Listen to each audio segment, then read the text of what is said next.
से आपका अपने चैनल पे। और इस लोकप्रिय चैनल में आप जानते हैं पूरे विश्लेषण के साथ चीज़ें मिलती हैं, और चाहे देर से मिलती हैं कभी, लेकिन वो क्या होती हैं सूत्रों के मुताबिक। जहाँ तक है कि आपने पहले भी मेरी जो बातें देखी होंगी एकदम सही बैठी हैं। जहाँ पर जो भी बात कही आपका पूरा स्नेह मिला और वो सत्य भी साबित हुई है।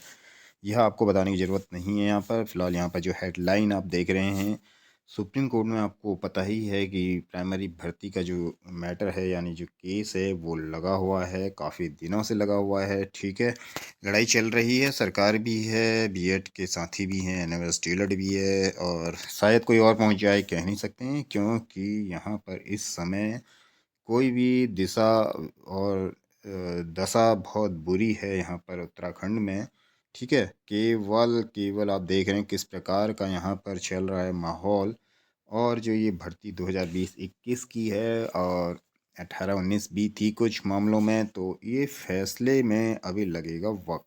ठीक है साथियों, तो यह वक्त कैसे लगेगा आपको मैं समझाता हूँ अभी, क्योंकि यह वक्त लगना वाला निश्चित ही है। क्योंकि अभी तो फ़िलहाल डेटें आप देख रहे हैं 28 को थी, फिर मार्च की बात सुनने में आ रही थी 13, लेकिन बीच में ही फिर ये देखो फिर से इस पर डेट लग चुकी है आगे, और ये मार्च में ही अगली डेट खिसक गई है 29 मार्च को। ठीक है ना, तो ये तो आप पहले से जानते हैं। और ये वक्त लग क्यों रहा है, बात इस पे होगी। देखिएगा पूरा वीडियो, वीडियो को स्किप नहीं करना है। ठीक है, डू नॉट स्किप, स्किप नहीं करना है वीडियो को, क्योंकि कोर्ट में क्या है अपनी प्रक्रिया होती है, उस चीज़ को आप समझ लीजिए। और उसके कारण को देखेंगे इससे पहले चैनल पे पहली बार है, चैनल जो सब्सक्राइब कर लेना, बेल आइकन दबाना ना भूलना, जिससे लेटेस्ट नोटिफिकेशन आपको मिलते हैं। वीडियो को लाइक एंड शेयर करना नहीं भूलिएगा साथियों। जैसे मैं बार बार कहता हूँ, आपका एक लाइक, आपका एक सब्सक्राइब हमें मोटिवेशन देता है आप तक रियल यथास्थिति जो वास्तविक है पहुँचाने के लिए। साथियों, हम केवल इस पे काम नहीं करते हैं कि व्यूज़ बढ़ें, कि और इस पे भी काम करते हैं कि व्यूज़ तो बढ़ने ही चाहिए साथियों, मेहनत का तो रंग लानी चाहिए, लेकिन एक पुख्ता खबर भी साथियों तक विश्वास के साथ पहुंचनी चाहिए, चाहे उसमें कुछ वक्त लग जाए यहाँ पर भी। ठीक है, तो आगे आपको दिखाता हूँ फ़िलहाल जो वो रीजन्स हैं क्या वेरी इंपॉर्टेंट हैं फॉर एनी मैटर। यहाँ पर देखिए मैं बताता हूँ, सुप्रीम कोर्ट में अपनी क्या है कि एक प्रक्रिया होती है साथियों। ठीक है, पहले तो वहाँ पर फाइल करने में काफ़ी वक्त लग जाता है, एओआर के माध्यम से डायरेक्ट फाइल भी नहीं होती हैं। और उसके बाद दूसरी प्रक्रिया आपको पता है, सबको नोटिस पहुंच जाए, इस चीज़ को सुनिश्चित किया जाता है नीचे की कोर्ट में वहीं पे। ठीक है, तो फिर वो आपको बड़ी कोर्ट में पहुंचता है ऊपर में।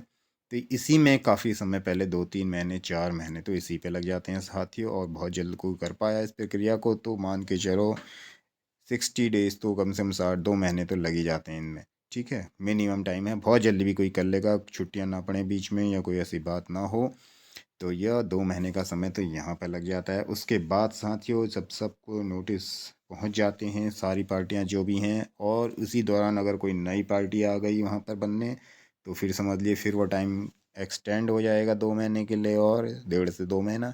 तो ये तो अब कंडीशनल है साथियों, तो इसमें कह नहीं सकते हैं कितना वक्त और क्या स्थिति रहेगी, वो वहाँ पे देखने से ही पता चल पाएगा। और उसके बाद आगे क्या है, अगर सबके जवाब आ गए माना, यानी जिसको काउंटर कहते हैं, काउंटर एफिडेविट लाइक बोलते हैं, तो ये सब अगर आ जाते हैं तो साथियों फिर वो सबको पहुंच जानी चाहिए, ये भी सारी पार्टीज़ को कोर्ट में पहुंच जानी चाहिए, जितने भी जजेज हैं सबके पास। तो फिर उस काउंटर पे अगर सबके पास पहुंच गया है तो अगली स्थिति आती है कि सबके वकील वहां पे उपस्थित होने चाहिए साथियों।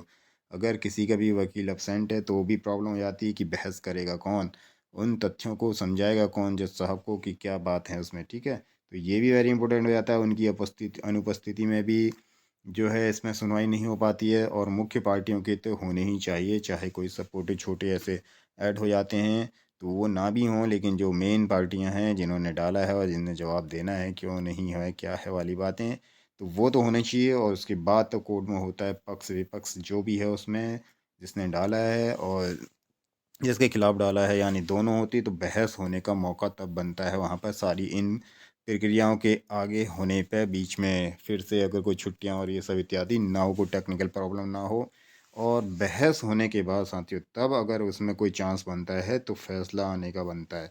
ठीक है, वो फैसला आने पड़ता है। उसके बाद भी आपको पता है जज साहब अगर उसको रिजर्व रख लें तो फैसला भी कुछ दिन के लिए फिर वहीं लटका रहता है। तो ये एक बहुत लंबी प्रक्रिया है जो कि यहाँ पर सुप्रीम कोर्ट में इस वक्त चल रही है। आपने देखा होगा पहले इसमें जो है बीएड के साथी ने केस डाला था, बीएड के साथी ने केस डाला था। उसके बाद फिर आपने देखा होगा साथियों, यहाँ पे क्या हुआ, सरकार ने फिर केस कर दिया था बीएड के बाद, ठीक है नहीं, सरकार आ गई थी दूसरी स्थिति पे। फिर उसके बाद साथियों यहाँ पे एनएमएस डीएलएड भी आया था। तो आप समझ रहे हैं सब धीरे धीरे आगे पीछे आए हैं, एक साथ कोई नहीं पहुँचे हैं। तो पहले बीएड के साथियों द्वारा जो पक्ष बनाए गए थे उनको नोटिस सर्व हुआ, फिर सरकार के द्वारा जो पक्ष बने थे उनको नोटिस सर्व हुआ, अब एनएमएस पहुँचा है तो उसके द्वारा जो पक्षकार हैं यानी उनको नोटिस पहुंचा है। तो ये प्रक्रिया आप देख रहे हैं बड़ी लंबी चल रही है। इत्तेफाक से बीच में त्यौहार पड़ रहे हैं, जाड़ों की छुट्टियां रही थी, तो लेकिन मार्च अप्रैल में यह पूरा पूरा हो जाएगा। बहुत अधिक वक्त नहीं लगेगा, अप्रैल मई अप्रैल तक बहुत ज़्यादा खिसक गया तो मई जा सकता है बाई दफ़े, क्योंकि फिर तो जून में भी कुछ समय छुट्टियाँ रहती हैं। तो अप्रैल तक इसके होने की पूरी उम्मीद है। ठीक है, तो मिलते हैं आपसे अगले अपडेट के साथ।